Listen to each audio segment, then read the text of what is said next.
Друзья, всем приветики, с вами Дмитрий, мой канал Man in Holland. Давненько я не выходил в эфир, ну вот решил сегодня записать видео, сам просто был шокирован, что я сейчас услышал от моих коллег. Но я не стал их снимать, потому что иначе мне пришлось бы сначала их спрашивать, потом все это переводить. Я вам расскажу все своими словами, ну я сам, честно, был немножко шокирован. В общем, речь пойдет про то, из названия вы уже, наверное, поняли, как умирают в Нидерландах нидерландцы, извините за такой каламбурчик.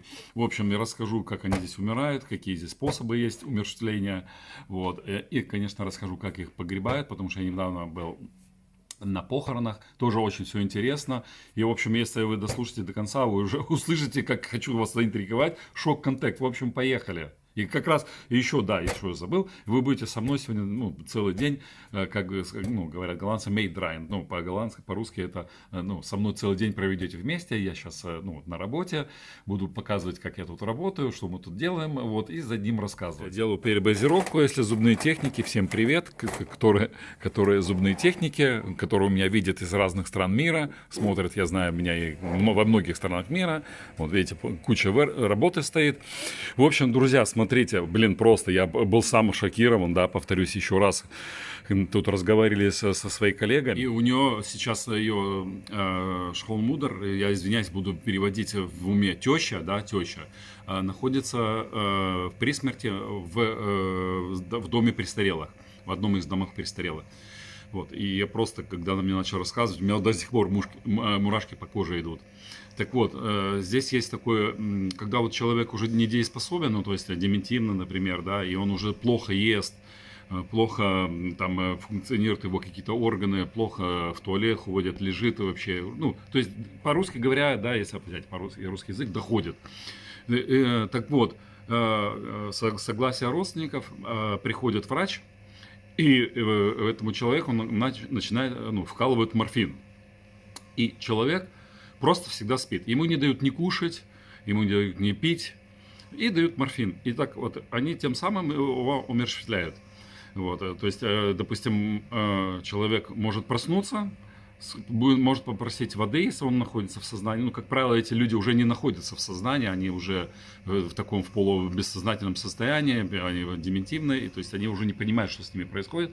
Ну, может стонать, там, может попросить, дайте воды, ну, там, показать, что пить хочет, да, или кушать.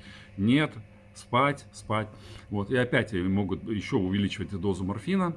И вот, и человек тем самым во сне уходит из этой жизни.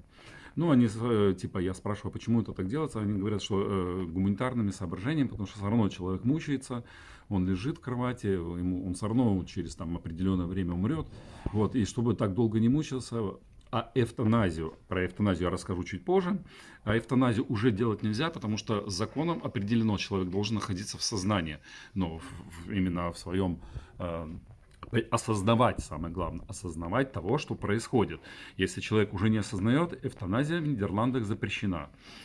Вот. И вот так вот человека умерщвляют. Я говорю, блин, ну для меня это, не знаю, как-то очень и очень, я серьезно, вот я сижу и так осмысливаю, хотел бы я так умереть бы или нет, или каждый из вас, что вас вот так вот искусственно убивает. Ну, там это происходит в течение нескольких дней, может быть, сразу вы умрете, ваше сердце остановится от морфина действия, вот, может через 3 дня, но все, вот когда врач начинает вкалывать морфин, это значит уже принято решение, что вы умрете. И вот, и когда человек умирает, да, сначала врач, который в этом доме престарелых, он констатирует, приходит, как-то констатирует смерть, и потом еще специальный врач приходит и уже окончательно пишет вердикт, что да, человек умер. Вот. И сейчас я расскажу про эвтаназию, тоже интересно очень все, блин, вообще интересная смерть, мы все все равно когда-то умрем, кто-то раньше, кто-то позже, кто-то от болезни, кто-то там, не знаю, погибнет в бою или еще что-то, все равно никто вечно не останется на этой планете. Вот. И просто вот мне это интересно, как вот в Нидерландах это все происходит, оказывается, это здесь целый какой-то мир отдельный. Вот. Потом я расскажу, как хоронят, это тоже было очень-очень интересно. Друзья, дальше вот берем вот этот протез верхний, надо удалить вот эту слепочную массу, засепарировал гипсовую модель, и потом наливаем сюда жидкой пластмассы, вот сюда вставляем ее, закрываем крышку, и получается переборзировка. Так, отправляем эту, скажем, бюгел, или кювету, бюгель. Я не знаю, как она правильно называется, окклюдатор вообще-то правильно. Вот сюда. Ставим под давлением, там 5 бар, что ли, на 10 минут. Ну, можно 15, 10 ставлю.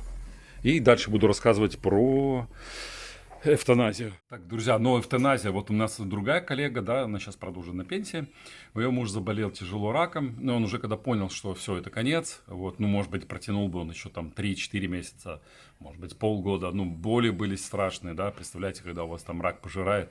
Вот, он принял решение, он был в абсолютно нормальном сознании, в памяти, все, он абсолютно мог ходить, но рак пожирает быстро изнутри.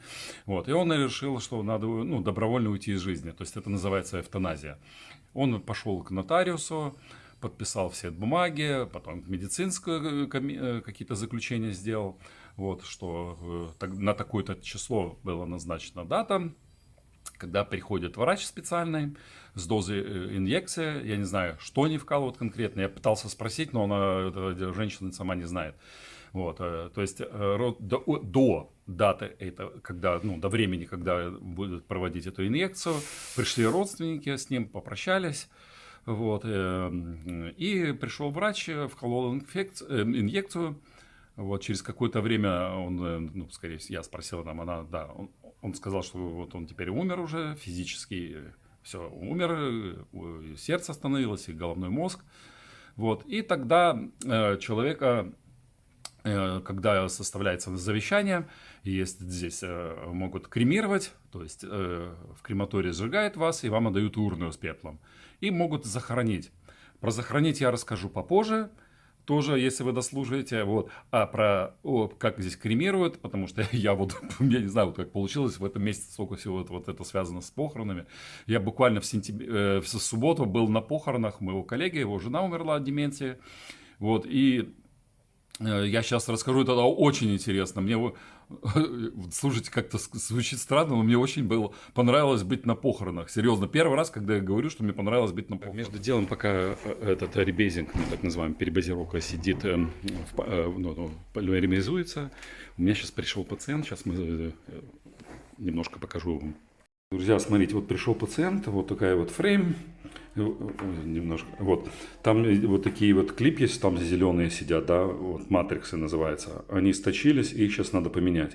Вот что я сейчас буду делать, вот, и потом буду продолжать дальше снимать про то, как голландцы уходят из жизни в этой стране. Смотрите, друзья, здесь сидят зеленые, они не такие сильные, да. Вот, не так хорошо кликают. Вот у нас Варио Кугл, да, их надо желтые. Сейчас мы поменяем, пациент пока ждет меня. Вот, я сейчас это поменяю.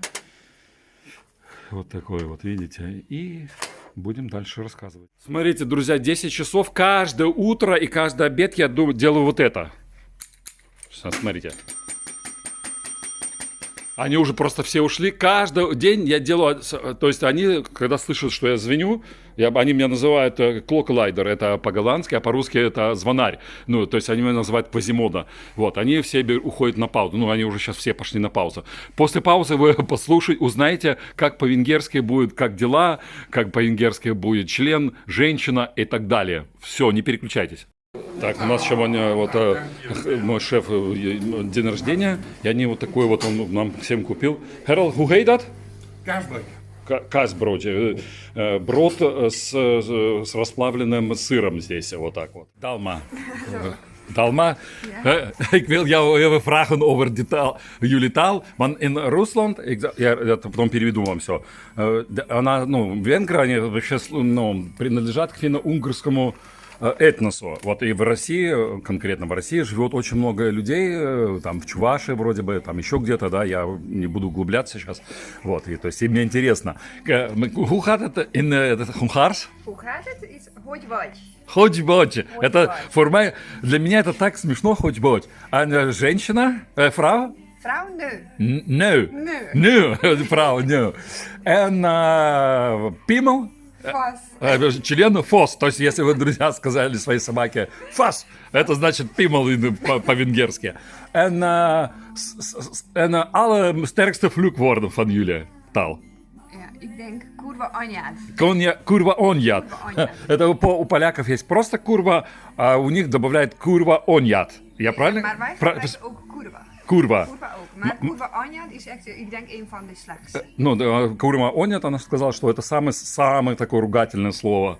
Окей. На, Бефат Худгер, ну, я спрашиваю, как тебе здесь? Она только начала работать. Jawel. Я? Hoe gaat het met de hele gekke Russische collega? Я спросил, die как... is erg, dat kan ik niet meer volhouden. Я спросил, как тебе работать с таким дебильным русским коллегой. Он сказал, я не могу фоллхауда, ну просто, короче, выносит мозг мне, если практически вот так она. Окей, danke wel, майха фердер. Так, смотрите, я сейчас, да, обработаю протез, который вот я только что сделал вам для перебазировки. И потом мы начинаем сделать... Так, друзья, ну, смотрите, вот когда мы в крематорий пришли, да, уже было человек, ну, наверное, может быть, 50, может быть, и 80. Очень много людей пришло, как родственников, как и коллег бывших с его, с ее стороны. Потому что нидерландские фамилии раньше были очень большими, да, и поэтому было очень много людей. Вот, ну и еще вот Яны, да, так зовут, его жена умерла. У него, он сам был диджеем, еще кроме основной работы, он еще по субботам, там, по выходным дням такой делал тент большой, ставил и там проводил вечеринки. Вот, то есть через это очень много людей, через его знакомых очень много пришло людей. Вот в крематории это все происходило, в здании крематория. Вот сейчас постараюсь фотку сгрузить с интернета, показать, как это все выглядело. Мне разрешили снимать, я разрешил, разрешение спросил, но потом что-то я подумал, не буду снимать, лезть со своей камерой, людей горе, а я тут лезу.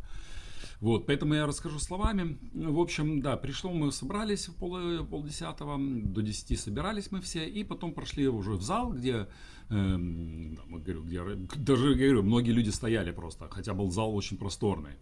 Вот. Сначала выступил представитель этого крематория, скорее всего, ну, Тамадана, наверное, или как они тут называются, да, и она рассказала, ну, коротко о покойной, да, кем она была, все это сопровождало. Нет, слайды уже потом были.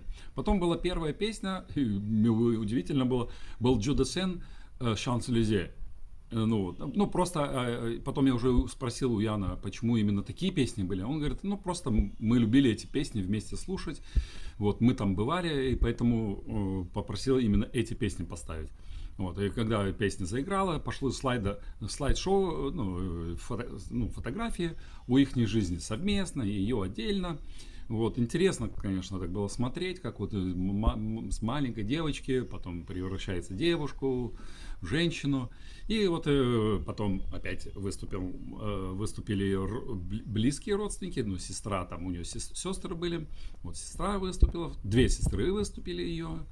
Вот, тоже рассказали, то есть тоже опять повторились там, от чего она умерла. Ну, вот они не стесняются, то есть они открыто говорили, что да, последние 2 года у нее очень сильная форма деменции наступила. Вот, и потом опять была музыка, потом был Bee Gees, вот тоже, я забыл, как называется песня, вот Bee Gees было, потом выступал сам Ян.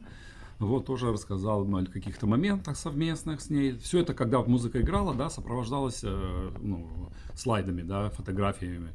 Вот, затем опять была песня после Яна, Нил Даймонд.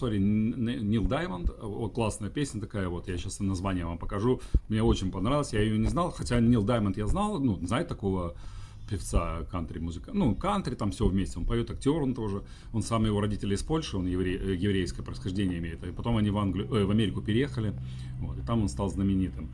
Вот, классная песня была, вот, I am a shade, я просто по-английски плохо говорю. Потом опять было, потом люди другие выступали, вот, и в заключение была песня Scorpions Wind of Change. Ну, просто интересно, так, Wind of Change. Вот. И уже все люди, там гроб стоял посередине, и люди мимо гроба шли, как бы уже прощались. Вот. А до этого, да, еще когда мы только вот 9:30 пришли, мы могли цветы возложить в гроб, там такая штучка была, можно вставлять было прямо в, ну, гроб такой был круглый, ну не круглый, овальной такой формы, из соломы, из чего-то, я не понял, из чего он сделанный. Вот мы туда по одному цветку вставили почему-то. У них здесь 1 цветок, а у нас, ну, не знаю, у православных 2 цветка.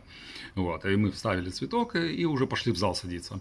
И вот, и когда закончилась вот эта в зале церемония, все пошли в другой зал, там просто уже кто сидел, кто стоял, и уже там, ну, кто вино пил, кто там просто сидел, разговаривал. Уже когда мы все пошли там, ну, типа, знаете, уже, как называется, поминки, да, побухать там, да, кто вино пил, кто кофе, кто сидел, кто стоял, в общем, вспоминали тоже уже по-компанейски, уже не было такой официальной части. Ну, вот смотрите, друзья, делаю расстановку, вот видите, да, показываю вам, то есть здесь определенный порядок зубов надо ставить, вот у меня такой вот столик есть, да, вот, ну, линия, по которой я должен расставлять эти зубы, да, то есть передние, центральные, они должны стоять на столик касаться, латеральные, ну, боковые, которые за центральными идут, они 1 миллиметр от стола стоят, и угловой, ну, кюспидат, как он там, вот этот угловой зуб, он должен тоже касаться стола, и вот, и они там под определенным углом должны стоять. Ну, потом расставляем премоляры, тоже у них там есть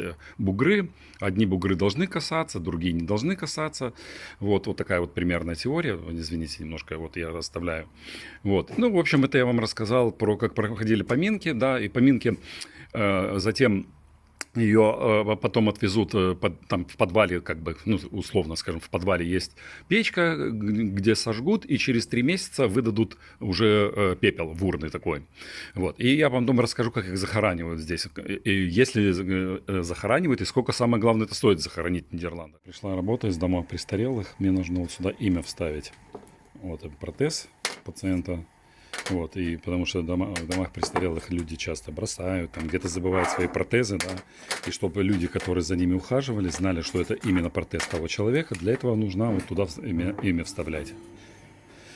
Так, друзья, ну смотрите, вот верхнюю расставил челюсть, там еще чуть-чуть надо подправить, вот.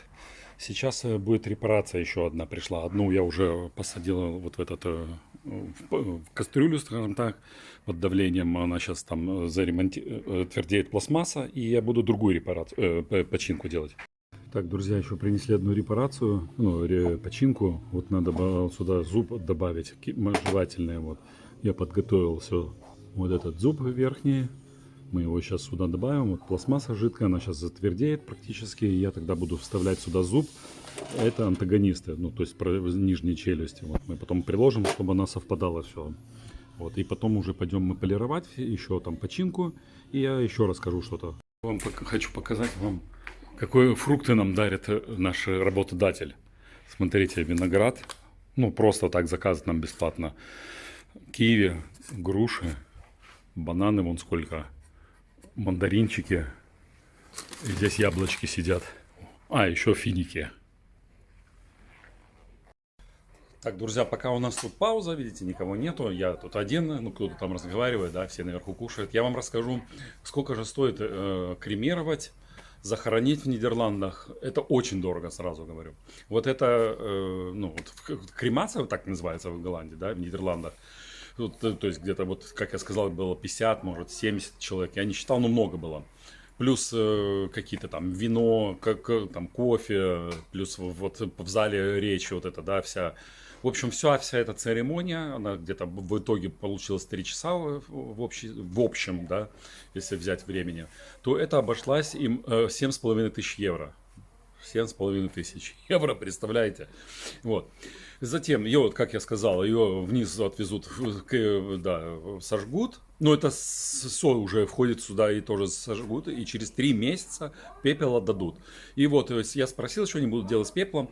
Они его, тут у нас есть остров, Тершхеллинг так называется этот остров, Ваден, море, Ваденское море, так вроде переводится по-русски. Вот. И они там на этом острове просто этот пепел везде на море, на зиме разбросают. Ну, просто они ездили очень часто на этот остров, им очень нравилось там быть. И она в своем завещании попросила, чтобы именно когда ее пепел разбросали вот на этом острове. Вот. Что же будет с людьми, если когда есть, которые люди пишут, чтобы захоронить? Сколько стоит захоронить? Здесь есть 2 типа захоронения. Первое, временное захоронение, то есть вы платите на определенное количество лет, ну, 10 или 20 в основном. Есть на неопределенное время. Вот, то есть вас захоранивают, и вы будете лежать там хоть 100 лет, хоть 200 лет. Так вот, на определенное время, на 20 лет, чтобы вас захоронить, это стоит между 7 и 8 тысяч евро, да? Смотря где здесь. Здесь одно кладбище дороже, другое дешевле. Это имеется в виду на севере Нидерландов, вот в провинции Гронинген, где я живу. Вот. А если вы захотели, допустим, чтобы вас похоронили, ну, навечно, скажем так, да, то это вам будет стоить от 14 тысяч евро. Ну, тоже, я говорю, все будет зависеть от места, где вас похоронят, там, под деревом, может быть, там, еще где-то, там, все будет зависеть. Вот, то есть, начиная от 14 тысяч евро. Вот такие вот здесь цены. И вот я сейчас вам дальше расскажу, а что же делают с людьми, когда подходит время? Ну, вот подошло время, 20 лет пролетело, и ваши родственники не оплатили дальше место. И что же делать с этими останками человеческими? Друзья, ну смотрите, я сейчас делаю расстановку, заканчиваю, да, вот, то есть, смотрите, мне надо поставить зубы нижние так, чтобы при движении, да, сейчас вот при движении, они определенные контакты делали, да, верхние с нижними, и причем расстояние между ними, да, вот видите расстояние, вот, должно быть вертикальное расстояние, вот, вертикальное, 1,5 миллиметра перекрывали верхние на нижние, и горизонтальное, да, то есть между верхними и нижними должно быть миллиметр расстояния, вот, и сейчас я доставлю жевательные зубы, но в последнее я еще не знаю, последний можно и не ставить, надо посмотреть, там есть такое правило, если слишком челюсть поднимается вверх, то последний зуб не ставится. Поэтому я посмотрю еще потом, как она там все выйдет. Вот. Смотрите, мне голландцы подарили вот такую штучку, когда, ну, я иногда бываю очень злой, на настроении, могу тут, блин, с ними хуесосить их, ну, по-доброму. Они мне подарили вот такой My Social Battery. И вот смотрите, если я, блин, хожу злой по лаборатории, на всех бросаюсь, чтобы я ставил вот такое красное. А когда у меня хорошее настроение, там, да, вот, то есть мне надо, блин, сломал. Мне надо вот сюда, ну это не сломал, сейчас я его заставлю. Мне надо вот сюда на зеленую переставлять. Так, друзья, нам через 45 минут домой уходить, 4 часа. У меня еще маленькая работка. Вот здесь надо кламеры погнуть, сюда вставить кламеры, видите. Ну, получил протез вот такой вот, но он сидит и он спадает, да, поэтому надо усилить его кламерами, чтобы он к челюсти прикреплялся с помощью кламеров. Ну, а я за одним нам расскажу наконец-то, что делать с людьми, когда истекает срок захоронения. Так, друзья, ну вот я ухожу последний, да, с лаборатории. Все, отработал, вот практически. Вот, показываю, что я вовремя ухожу. Вот, так что же делают, друзья, с людьми, которые, ну, просрочили, это я так уже выражаюсь образно, если которые, да, не заплатили, вот, то есть их родственники не заплатили за умерших, да, за усопших, вот, и не продлили пребывание на кладбище. Вот, тогда в определенный момент несколько раз приходят к родственникам, ну, как бы как это сказать правильно, письмо, да, вот, что вы должны продлить место на кладбище, а если там уже сказали, ну, в договоре было составлено, что 20 лет, и все, вы можете выкапывать останки, вот, тогда эти останки выкапываются и перезахораниваются в общем таком месте, да, там все люди, которые, ну, вот, были захоронены и не продлили свое пребывание на кладбище, да, извиняйте за мой такой, у меня что-то шутки напали, вот, они все в одну яму, все эти кости собираются, и они все там в братской могиле, скажем так, захораниваются. Там уже не будет никаких там надписей, ничего не будет стоять. Просто это будет место, они их там захоронили, вот, и все, и сверху посыпали травой, вот просто получается опять место. И может там быть потом опять это место может сдаваться для других людей, вот, и так все будет по-новому, вот. Единственное, да, если вы выбрали на неопределенное время, то это кладбище, которое, да, будет за вами ухаживать, вот, то есть вы заплатили не то, чтобы там только лежать, но также будут вашу, скорее всего, могилу там, ну, какой-то минимум ухаживать, чтобы там не заросло там этими деревьями или кустарниками. В общем, вот так, все, друзья, на этом прощаюсь. Если вам это все понравилось, ставьте, пожалуйста, лайки, подписывайтесь на канал. До новых встреч в эфире.